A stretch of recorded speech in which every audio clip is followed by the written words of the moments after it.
Hello ladies and gentlemen, MarauderEX here back with more Let's Play Disney's Aladdin, and we are still fighting this magical son of a bitch. And, you know, apparently I found a way to do it without taking a hit, except I fail there. Supposedly, if you get close to him like that and then kneel and attack, you'll bounce off of him like I did. And you can run away using that opportunity to run and try to hit him with more apples.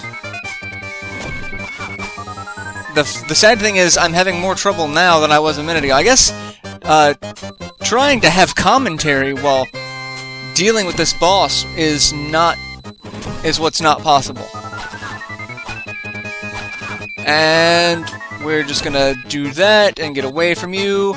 You creepy wizard. Alright, so now he is in the snake form, and he's gonna start launching fire at us. And now we just have to jump around and launch apples at him. See? Not terrible, except now we're running out of apples.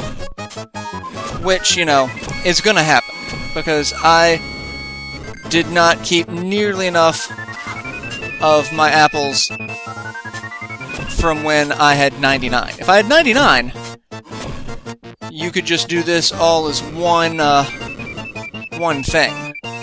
And I don't, and I keep landing on that, and that's messing me up. But we win!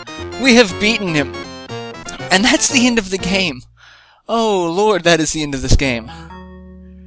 And Aladdin rides off into the moonrise with Jasmine.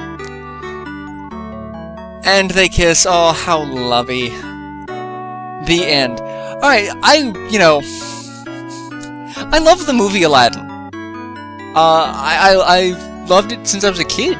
And it's you know, our movie with my wife and I. It's the first thing we did date-like is we watched Aladdin, because we're dorks. But the game, I hate it. But Tommy Tallarico, music and effects. Thank you, Tommy.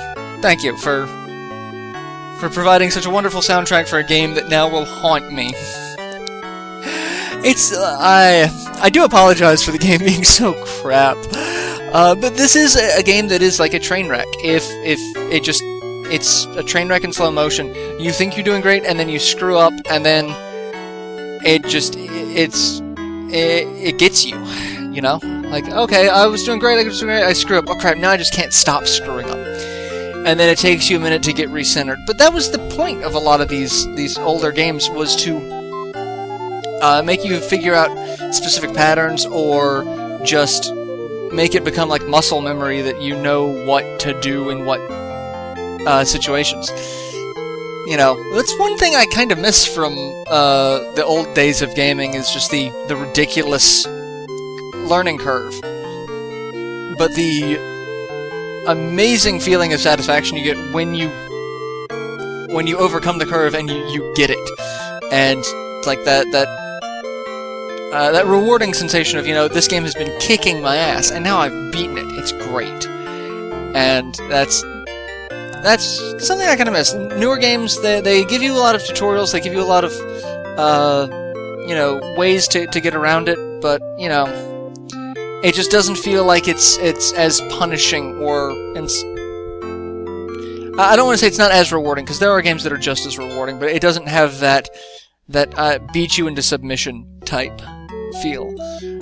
But, yeah, this is, you know, it's a fantastic game. If you guys ever get a chance to try it out, I'm not going to sit here and say the Genesis version is superior to the SNES version. I prefer the Genesis version to the SNES version.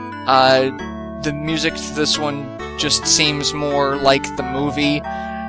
And I'm going to say, I guess that's in part to Tommy Tallarico. And this is one of the, like, 300-plus games that he did. So, he knew how to, you know, work the Genesis. And, gotta fly. And this is just really kind of heartbreaking for me, considering, you know, Robin Williams. That's so sad. But, you know, he will always have a fond memory as, you know, the hundreds of characters that he portrayed, and the genie being one of them. So, you know, sucks that we won't have, you know, anything more, but this is a good way to remember him. And I'm going to stop rambling now. So that's been my playthrough of Disney's Aladdin. I hope you guys have enjoyed it, even though it was terrible. And I will see you in future projects. Till then, later, everyone.